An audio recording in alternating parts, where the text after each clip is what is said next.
ঘরের কি একটা চিন্তা করে দেখেন তো, এমন একটা আগুন, সংসারে যদি কারো আগুন লেগে যায়, আপনি বাহিরে যত আগুন, আপনার ঘরে আগুন লেগেছে, প্রতিবেশী এসে এটা নেভানোর জন্য সহযোগিতা করতে পারে, তাই না? আবার আপনার ভাইয়ের ঘরে আগুন লেগেছে, এটাও নেভানোর জন্য লোক পাবেন ডাকলে, বা মানুষ নিজের দায়িত্ববোধের জায়গা থেকে আসবে সলভ করার জন্য। কিন্তু সংসারে যদি কখনো আগুন লেগে যায়, আগুন ছাড়ানোর জন্য কোনো মানুষ চাইলেই সেখানে ইন্টারাপশন দিতে পারে না। এটা মহল না, বিশাল আগুন। ওই ব্যক্তি বলল, আমার স্ত্রীর চরিত্রহীনা, এত সুন্দর দেখতে, কিন্তু আমার স্ত্রীর চরিত্র সম্পর্কে একমাত্র আমি জানি। ইসলামে হাদিসের ভাষায় একটা কথা আছে, আল ওয়ালাদু লিল ফিরাশ। যেই স্বামী স্ত্রীর সাথে ঘুমায়, ওই স্ত্রীর গর্ভে যদি সন্তান হয়, স্বাভাবিকভাবেই মানুষের কাছে গ্রহণযোগ্য হয় ওই সন্তানটি ওই ব্যক্তির। কথা বুঝে গেছে? এটা ইসলামের একটা সুন্দর নিয়ম। এই নিয়মের জায়গা থেকে ওই ব্যক্তি বলছে, এই নিয়মের জায়গা থেকে আজ পর্যন্ত কাউকে বোঝাতে পারি নাই যে আমার স্ত্রীর গর্ভে যেই সন্তানটা এসেছে, এই সন্তানটা মূলত আমার সন্তান না। নাউজুবিল্লাহ বলবেন না?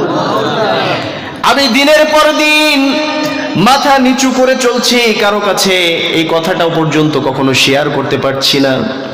তুমি যদি আমার মতো হতে চাও, আমার জীবনটাকে আমি দেখতেছি খুব কাছের থেকে, যে এর চাইতে দুর্বিষহ জীবন আর কখনো হতে পারে না। আল্লাহু আকবার। তার মানে হচ্ছে চিরসুখী কেউ না।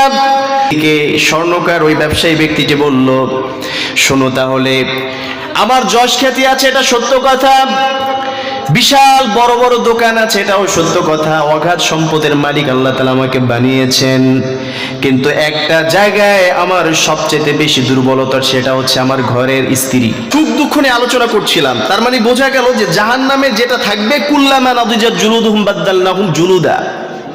জাহান্নামে পূর্বে ব্যক্তি যখন ঝলসে যাবে, চামড়াগুলোকে আবার আল্লাহ তাআলা নতুন করে দিবেন, যাতে করে নতুন করে আবার সে কষ্ট, এটাকে আবার কষ্ট দেওয়া হয়, আস্বাদন করতে পারে, শাস্তি আস্বাদন করতে পারে। কিন্তু কোনো ব্যক্তিকে সেখান থেকে মুক্তি দেওয়া হবে। তার মানে জাহান্নামে শুধু কষ্ট আর কষ্ট, দুঃখ আর দুঃখ। ঠিক জান্নাতে সুখ আর সুখ, সুখের কোনো শেষ। কিন্তু দুনিয়াতে সুখ দুঃখ দুইটা আছে না নাই? সবার জীবনে আছে। এমন কোনো মানুষ বলতে পারবে না যে জীবনে সে 100% সুখী, কেউ বলতে পারবে? তো আশরাফ আলী থানভী রহিমাহুল্লাহ তাআলা ওনার মাওয়াইজ গ্রন্থের মধ্যে উনি একটা ওয়াকিয়া উল্লেখ করেছেন আমাদেরকে শেখানোর জন্য। খিজির আলাইহিস সালামের কাছে একবার এক ভদ্রলোক গিয়ে বলেছেন যে, হুজুর, আপনার তো সব দোয়া কবুল হয়, তো আমার জন্য একটা দোয়া করেন। কি দোয়া? যেন আল্লাহ তাআলা আমাকে চিরসুখী বানিয়ে দেন, আমি দুনিয়াতে যতদিন বাঁচবো সামনে, চিরদিন যেন সুখে কাটাতে পারি। সুবহানাল্লাহ। সুখের স্বপ্ন সবার আছে না? স্বভাবগতভাবে আছে। খিজির আলাইহিস সালাম বললেন, এটা তো কখনো সম্ভব না, তুমি যে দোয়া করতেছো এটা কখনো কবুল হওয়ার, তো এই দোয়া করবো কেন যে দোয়াটা আল্লাহর কাছে কবুলই হবে না? কারণ কখনো চিরস্থায়ী ভাবে আল্লাহ তাআলা দুনিয়াতে কাউকে সুখী বানান না। ওই ব্যক্তি বলল, হুজুর আপনি একটু দোয়া করেন। নাসর বান্দা তার কথায় তাকে না বুঝাতে পেরে খিজির আলাইহিস সালাম বললেন, ঠিক আছে, একটা কাজ করতে হবে তোমাকে, তুমি তোমার এলাকায় ঘোরাফেরা করবা, দেখবা সবচেয়ে বেশি সুখী ব্যক্তি কে আছে। এমন একজন ব্যক্তি বের করো যে সব দিক থেকে সুখে আছে, যার কোনো জীবনে সমস্যা নাই, কোনো প্রবলেম নাই। ওই ব্যক্তির মতো তুমি আমাকে দোয়া করতে বলো, আমি ওই ব্যক্তির নাম নিয়ে আল্লাহর কাছে দোয়া করব যেন আল্লাহ তাআলা তোমাকে ওই ব্যক্তির মতো বানায়। সুবহানাল্লাহ। ওই ব্যক্তি বুঝ পেয়েছেন, চলে গেছে। তো দিনের পর দিন একদিন আর একজনকে দেখলো, তার সাথে মিট আপ হওয়ার পরে বললো যে, আপনি তো চিরসুখী, আপনার মতো সুখী হওয়া দরকার। তো কোনো না কোনো ভাবে দেখলো আসলে সে কোনো না কোনো দিক থেকে সমস্যা আছে।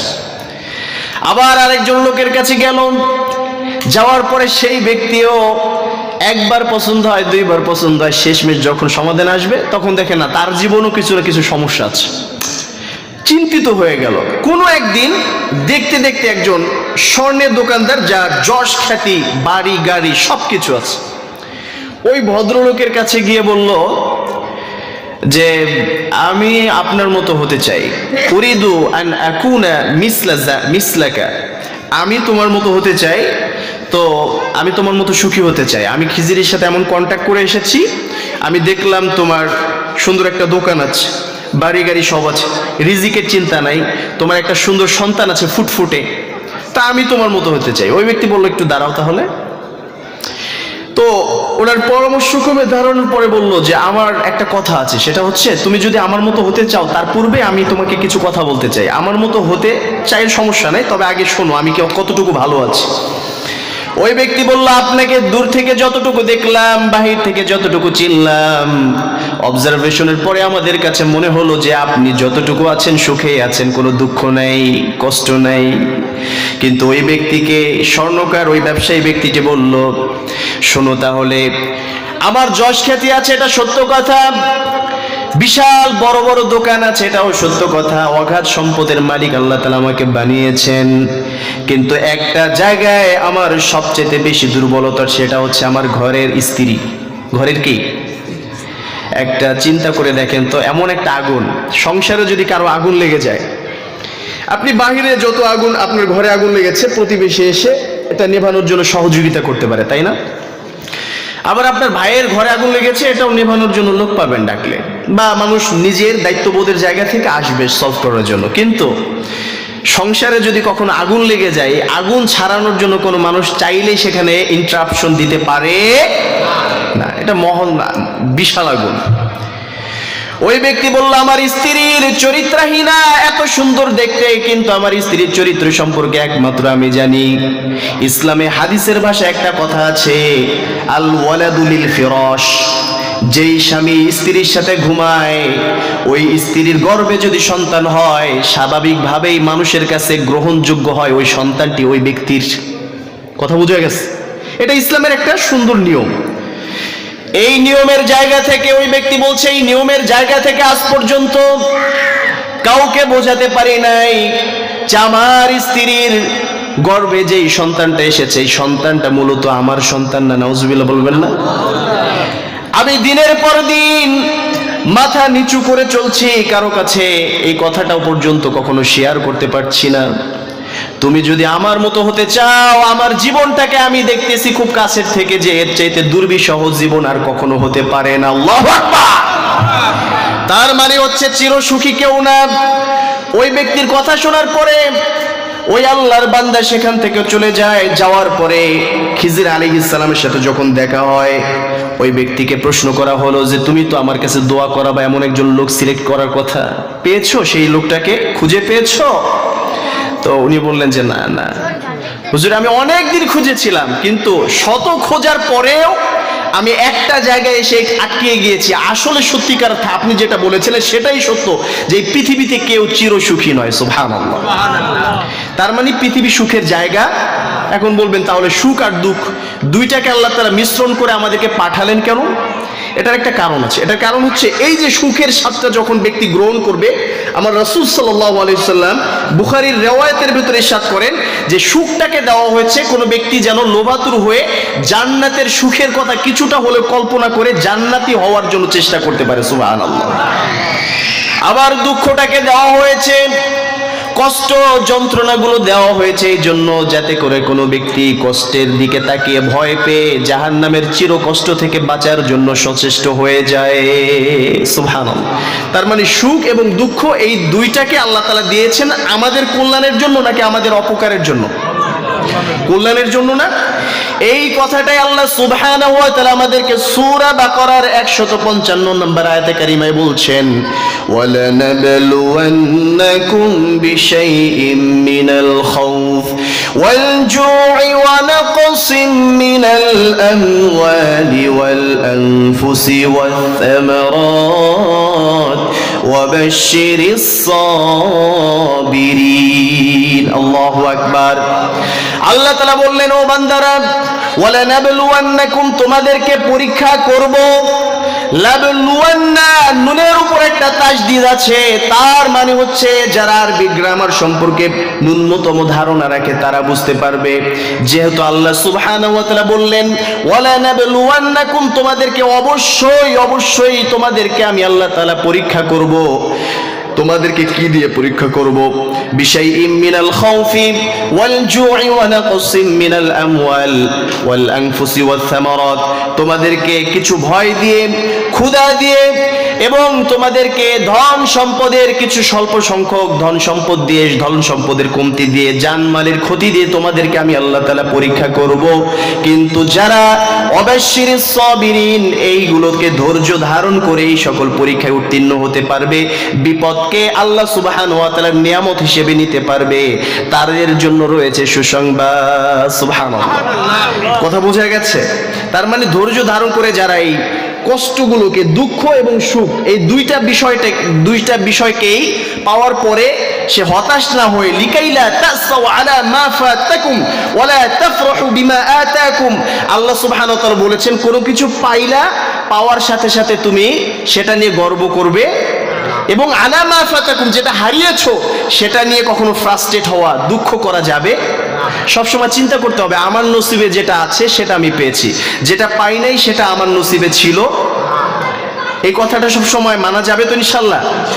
অনেক সময় ব্যবসায় ক্ষতি, দেখবেন হঠাৎ করে ঘরের ভিতরে একটা বড় একটা দামি জিনিস নষ্ট হয়ে গেছে, হঠাৎ করে নিজের অঙ্গ প্রত্যঙ্গের ক্ষতি হয়ে গেছে, বিচলিত না হয়ে এটাকে নিয়ামত মনে করা যাবে না ইনশাল্লাহ। শিক্ষা নিতে হবে নবীদের থেকে। কাদের থেকে? সূরা কসস। তো কোরআনুল কারীমের 20 নম্বর পারার 7 নম্বর পৃষ্ঠায় এই সূরার আয়াতে কারিমা 27 নম্বর আয়াত আল্লাহ সুবহানাহু ওয়া তাআলা ইরশাদ করেন, আল্লাহ সুবহানাহু ওয়া তাআলা বলেন, فسقى لهما ثم تولى إلى الذل فقال رب إني لما أنزلت إلي من خير فقير। আল্লাহ তাআলা বললেন যে মুসা আলাইহিস সালাম কোনো একটা সময় অপ্রত্যাশিত একটা ঘটনার সম্মুখীন হয়ে আল্লাহর হুকুমে নিজের মাতৃভূমিকে ছেড়ে সফর করলেন এবং চলে গেলেন অনেক দূরের একটা শহর, মাদিয়ান নামক একটা শহর। শহরের নাম কি? মাদিয়ান। শহরের নাম কি? মাদিয়ান। ওই এলাকার নবী ছিল হচ্ছে হযরত শুআয়ব আলাইহিস সালাম। মাদিয়ানে যাওয়ার পরে এতদিন পর্যন্ত তার কাছে তার আত্মীয় স্বজন ছিল, তার ফ্যামিলির লোকজন ছিল, এমনকি ফিরআউনের ঘরে যেহেতু তাকে লালন পালন করা আল্লাহ সুবহানাহু ওয়া তাআলা করিয়েছিলেন, এজন্য সবকিছু ছিল, কোনো কিছুর কমতি ছিল না।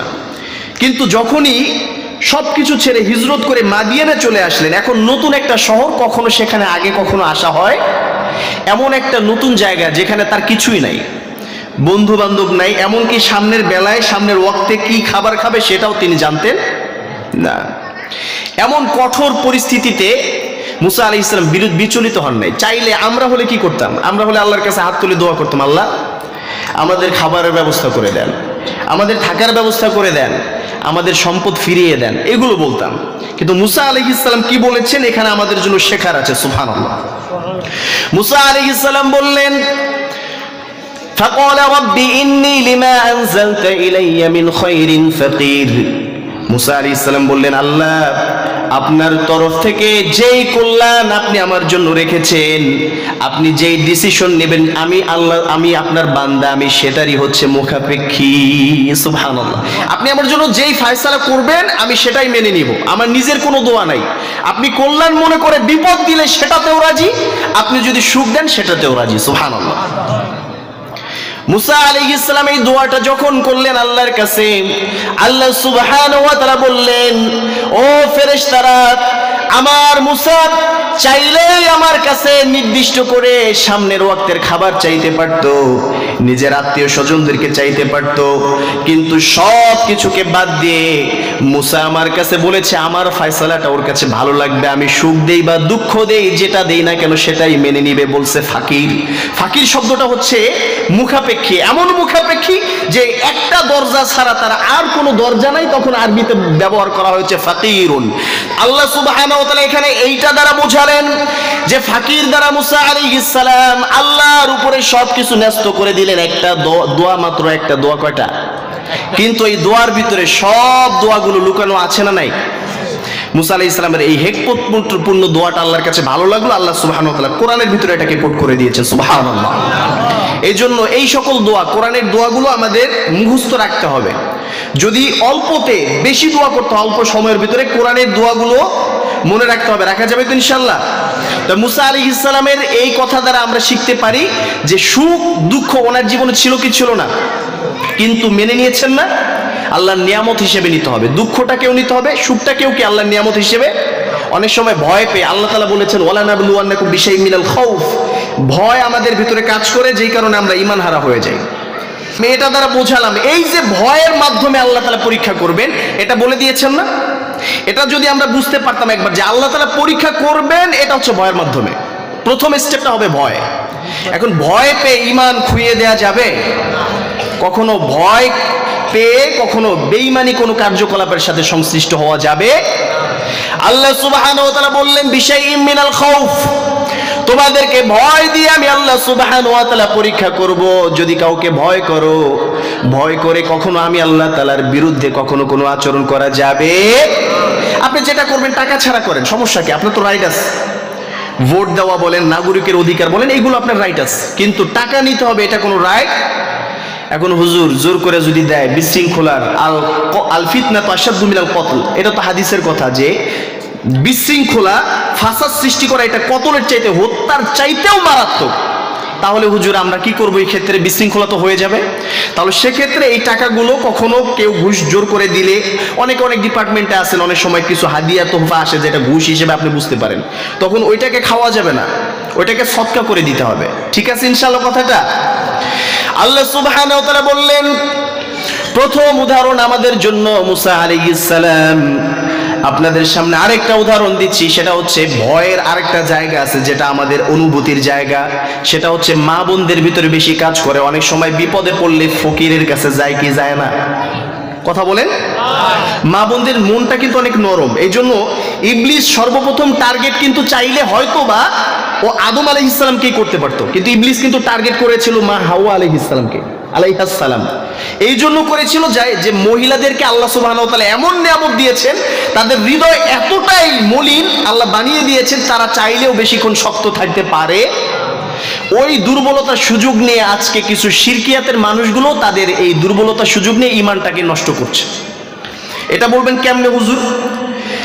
সন্তান যদি না হয়, আমরা সন্তান চাই কার কাছে? কথা বলতে হবে, আল্লাহর কাছে চাই না? এটাই তো হওয়া উচিত।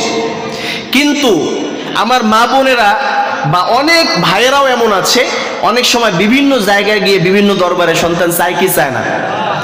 আসলে চাইতে হবে কার কাছে? মানুষের কাছে চাইলে এটাকে আল্লাহ তাআলা কখনো গ্রহণ করবেন? আল্লাহ বলেছেন যে ইন্নাশ শিরকা লাযুলমুন আযীম, এগুলো হচ্ছে শিরিক, আল্লাহ তাআলার অধিকার নষ্ট করা হয়। আল্লাহ তাআলার রুবুবিয়াতের যে অধিকারগুলো রয়েছে, এই সকল কার্যকলাপের মাধ্যমে এগুলো নষ্ট হয়। আল্লাহ তাআলা যেই জিনিসে, আপনি বলেন তো সন্তান দেওয়ার মালিক কে? সন্তান দেওয়ার মালিক আল্লাহ তাআলা। সেই আল্লাহ তাআলাকে সর্বপ্রথম আমি রাগ বানিয়ে দিলাম, গোসা বানিয়ে দিলাম, আমার কি সন্তান পাওয়ার সম্ভাবনা আছে? এই জন্য নবীরা জ্ঞানী মানুষ ছিলেন, তারা সব সময় এই বিষয়গুলো সতর্ক থেকে বছরের পর বছর সন্তান যদি না হয়েছে তারপরেও কখনো কোনো মানুষের কাছে যায় নাই। স্বয়ং ইব্রাহিম আলাইহিস সালাম জলিলুল কদর, ইব্রাহিম আলাইহিস সালাম একজন প্রসিদ্ধ নবী, এটা আমরা সবাই জানি না? এমন একজন নবী যে অনেক নবীদের বাপ হিসেবে আল্লাহ তাআলা তাকে পরিচয় করিয়ে দিয়েছেন। সুবহানাল্লাহ বলবেন না? মিল্লাতে আবিকুম ইব্রাহিম, মুসলিম মিল্লাতের পিতা হিসেবে আল্লাহ সুবহানাহু ওয়া তাআলা আমাদেরকে পরিচয় করিয়ে দিয়েছেন। সেই ইব্রাহিম আলাইহিস সালাম এত বড় একজন নবী, যার বছরের পর বছর সন্তান হয় নাই, বৃদ্ধ হয়ে গেছে, ভুরুগুলো কুঁচকে গিয়েছে, গায়ের যে চামড়াগুলো রয়েছিল চামড়াগুলো আস্তে আস্তে করে ঘুচিয়ে গিয়েছিল। এত বয়স হওয়ার পর ইব্রাহিম আলাইহিস সালাম সারা জীবন দোয়া করেছেন রব্বি হাবলি মিনাস সলিহিন। সুবহানাল্লাহ বলবেন না? আল্লাহর কাছে দোয়া করেছেন, আল্লাহ আপনার নেককার বান্দাদের মধ্য থেকে আমার জন্য একজন সন্তান আপনি দান করেন, কারণ আমি ইব্রাহিম ভালো করে জানি আপনি রব ছাড়া কেউ সন্তান দিতে পারেন। আল্লাহু আকবার। তার মানে হচ্ছে ইব্রাহিম আলাইহিস সালাম আল্লাহর কাছে দোয়া করেছেন, আল্লাহ তাআলা সেই বুড়ো বয়সে তাকে সন্তান দিয়েছেন। ফেরেশতারা স্বয়ং ইব্রাহিম আলাইহিস সালাম আশ্চর্য হয়ে গিয়েছেন। কোরআনের ভিতর বলা হয়েছে ইব্রাহিম এতটা আতাজাবিনা, এতটা আশ্চর্যান্বিত হয়ে গেল, ইব্রাহিম বলে উঠলো এটা কি করে সম্ভব? এই বয়সে আল্লাহ তাআলা আমাকে সন্তান দিবেন, এই বয়সে এটা কি সম্ভব? আল্লাহর ফেরেশতারা বললেন হ্যাঁ অবশ্যই সম্ভব, তোমার রব আদেশ করেছেন তোমার সন্তান হবে। সুবহানাল্লাহ। খুব অল্প সময়ের ভিতরে আল্লাহ তাআলা তাকে সন্তান দিয়ে দিয়েছে। সুবহানাল্লাহ বলবেন না? তার মানে হচ্ছে আল্লাহর কাছে চাইলে আল্লাহ তাআলা কবুল করেন না। আবার যদি আমরা সূরা মারিয়ামের দিকে তাকাই, সূরা মারিয়াম থেকে আমাদের জন্য শিক্ষার অনেক কিছু রয়েছে। সেখানে প্রথম রুকুতেই রয়েছে, একবার জাকারিয়া আলাইহিস সালাম আল্লাহর নবী তিনিও একবার দোয়া করলেন, রব্বি ইন্নী ওয়াহানাল আযমু মিন্নি ওয়াশতাআলা রাসু শাইবা ওয়া লাম আকুন বিদুআইকা রব্বি শাকিয়া ক্বালা রব্বি ইন্নী ওয়াহানাল আযমু মিন্নি। আল্লাহ, আমি এমন এক বার্ধক্যর মধ্যে পড়ে গিয়েছি যে এই বৃদ্ধতার কারণে আমার শরীরের হাড় পর্যন্ত নরম হয়ে গিয়েছে। ওয়াহানাল আযমু মিন্নি ওয়াশতাআলা রাসু শাইবা, আমার মাথার চুল সব পেকে গিয়েছে। এখন চিন্তা করে দেখেন, এমন একজন বৃদ্ধ মানুষের সন্তান হওয়া এটা কি স্বাভাবিক বিষয়? আল্লাহর কাছে দোয়া করলেন, আল্লাহ কোন মানুষের কাছে যাই নাই, স্বয়ং আপনার কাছে দোয়া করেছি। একটা কনফিডেন্স, একটা আত্মবিশ্বাস আমার ভিতর আছে। ওয়ালাম আকুম বিদুআইকা রব্বি শাকিয়া, আজ পর্যন্ত আপনি রবের কাছে মন থেকে যেই দোয়াটা করেছি কখনো আপনি আমার হাত থেকে ফিরিয়ে দেন নাই। সুবহানাল্লাহ বলবেন না? কখনো আমি আপনার থেকে কখনো অন্যদিকে চলে যাই না, আপনি আমার দোয়া কবুল করেছেন, আমার দোয়া কবুল করেছেন। আমি ভালো করে জানি আপনি আমাকে এই বয়সেও সন্তান দিতে পারেন। আমার স্ত্রী হচ্ছে আকিরা, নিঃসন্তান, যাদেরকে আমরা বন্ধা নারী বলি। আমার স্ত্রীর সন্তান প্রজননের ক্ষমতা নাই, সন্তান জন্ম দেওয়ার মতো কোনো ক্ষমতা নাই, কিন্তু তারপর আমার বিশ্বাস, ওয়াকানাত ইমরাআতি আকিরা ফাহাবলি মিন লাদুনকা ওয়ালিয়া, আপনি আপনার তরফ থেকে, আপনার খাজিনা থেকে আমার জন্য একটা সন্তান দান করেন। সুবহানাল্লাহ বলবেন না? আল্লাহ তাআলার কাছে এত ভালো লাগলো যে বান্দা, আল্লাহর নবী, তিনি কোনো মানুষের কাছে চায় নাই, কারো হেল্প চায় নাই, স্বয়ং আল্লাহর কাছে নীরবে নিভৃতে রাতের পর রাত কেঁদে গিয়েছেন। তার দোয়া আল্লাহ এইভাবে অ্যাকসেপ্ট করলেন। আল্লাহ বললেন, ইন্না নুবাশশিরুকা বিগুলামিন ইসমুহু ইয়াহইয়া লাম নাজআল লাহু মিন ক্বাবলু সামিয়্যা, তোমাকে তোমার দোয়ায় খুশি হয়ে এমন এক গোলামের, এমন এক সন্তানের সুসংবাদ আমি আল্লাহ তাআলা দিলাম, যেই সন্তান, তার নামটাও এমন নাম রেখে দিলাম, তার নাম হবে হচ্ছে ইয়াহিয়া, যেই নামটা আজ পর্যন্ত পৃথিবীতে কেউ শুনে নাই। সুবহানাল্লাহ। দেখেছেন আল্লাহ তাআলা দোয়া কত সুন্দরভাবে কবুল করতে পারেন। এখন যদি আল্লাহর নবী ইয়াহিয়া আলাইহিস সালাম আল্লাহর কাছে না গিয়ে অন্য মানুষের কাছে যেত, মাজারে গিয়ে বলতো যে দয়াল বাবারে সন্তান দাও আমারে, কখনো দেওয়া সম্ভব হতো? পাইতেন? আল্লাহর তরফ থেকে কবুল না হলে কখনো কোনো কিছু পাওয়া যায়? আল্লাহ সুবহানাহু ওয়া তাআলা বললেন, ইয়াহাবু লিমান ইয়াশাউ ইনাসা ওয়া ইয়াহাবু লিমান ইয়াশাউ যুকুর, সন্তান দেওয়ার ক্ষমতা আমি রাখি, ছেলে সন্তান, মেয়ে সন্তান, দুইটা সন্তান দেওয়ার ক্ষমতায় আমি রাখি। আউ ইউযাউযুহুম, চাইলে আমি আল্লাহ তাআলা কাউকে ছেলে সন্তান, মেয়ে সন্তান উভয়টাকেই দেই। সুবহানাল্লাহ বলেন। কাউকে চাইলে ছেলে মেয়ে উভয়েরই বাবা মা বানায়। আবার যদি চাই তাহলে আকিমা মাইয়াশা আকিমা, আমি আল্লাহ তাআলা চাইলে কাউকে বন্ধা বানিয়ে দিতে পারি। এটা একমাত্র আমার তরফ থেকে হয়। আজ পর্যন্ত অনেক মানুষ বিশ্বাস করে বিবাহের সময় যে ডেক্স বাজানো হয়, একবার ওই যে আমার সামনে ও আছে, হেসে দিয়েছে, ও আমার সাথে ছিল। আল্লাহ তাআলা বললেন যে লাইসা বিআনতাতুল বুয়ুতা মিন যুহুরিহা ওয়ালাকিনাল বুয়ুতা মিন যুহুরিহা ওয়ালাকিন, এরপর আল্লাহ সুবহানাহু ওয়া তাআলা বললেন যে তোমরা অনেক সময় কুসংস্কার মেনে আরবের মানুষেরা হজে গেলে, ওমরা করতে গেলে ইহরাম বাঁধলে, ইহরাম পরার পরে নিজের বাড়িতে যদি কোনো কারণে প্রবেশ করতে হতো তাহলে তারা ঘরের সামনের দিক থেকে না, পিছন দিক থেকে প্রবেশ করতো। কোন দিক থেকে? দেয়াল টপকিয়ে কষ্ট করে সেখানে প্রবেশ করতো। তা আমার রাসূল যখন এই জিনিসটা দেখলেন, রাসূলের হৃদয়ে এটা খুব একটা ব্যথার কারণ হয়ে দাঁড়ালো। ওই অবস্থাতে আল্লাহ সুবহানাহু ওয়া তাআলা বললেন যে বিআনতাতুল বুয়ুতা মিন যুহুরিহা, যে তোমরা তোমাদের ঘরের পেছন দিক থেকে যাও বা সামনের দিক থেকে যাও, এইগুলোতে কখনো কোনো কিছু যায় আসে না। মূলত বিষয়টা হচ্ছে এগুলো কুসংস্কার, এগুলো কি কুসংস্কার। তো মা বোনেরা, এই যে আপনারা যে ভয়ের কারণ থেকে যে সন্তান যদি বোবা হয় কিংবা বিবাহটা যদি সুন্দরভাবে না হয়, এই জন্য বক্স বাজানো হয়, বিবাহের সময় অতিরিক্ত কিছু কাজ করা হয়, এইগুলোকে আল্লাহ তাআলা ওয়ালানাবলুওয়ান্নাকুম বিশাইইম মিনাল খাউফ, শাইখ হুসাইমিন রাহিমাহুল্লাহ তাআলা তার তাফসীর খুলবেন, দেখবেন সেখানে স্পষ্ট লেখা আছে এইগুলো একটা কারণ। মানুষকে আল্লাহ তাআলা এইগুলো দিয়ে পরীক্ষা করেন যে সে চাইলে বক্স বাজাতে পারে, কিন্তু সে বাজালো না কার জন্য? তো যে আল্লাহর জন্য করেছে সে আল্লাহ তাআলা তার জন্য করবে না? আজকে আমাদের হযরত আমাদের মুরব্বী তিনি মাগরিবের সালাতেও এই কেরাতটা পাঠ করেছিলেন যে ফাজকুরুনি আযকুরকুম, আমাকে তোমরা তোমাদের আমলের মাধ্যমে আমি আল্লাহ তাআলাকে স্মরণ রাখো, আমার হুকুমগুলোকে স্মরণ রাখো, আমি আল্লাহ তাআলা যখন যেটা দিতে হয় আযকুরকুম, এই আযকুর শব্দের ভিতরে এখানে অ্যাপ্রোপ্রিয়েট লাগানো হয়েছে, আমি আল্লাহ তাআলা তোমার যখন যেটা লাগে তুমি না চাইতে দিয়ে দিব। সুবহানাল্লাহ।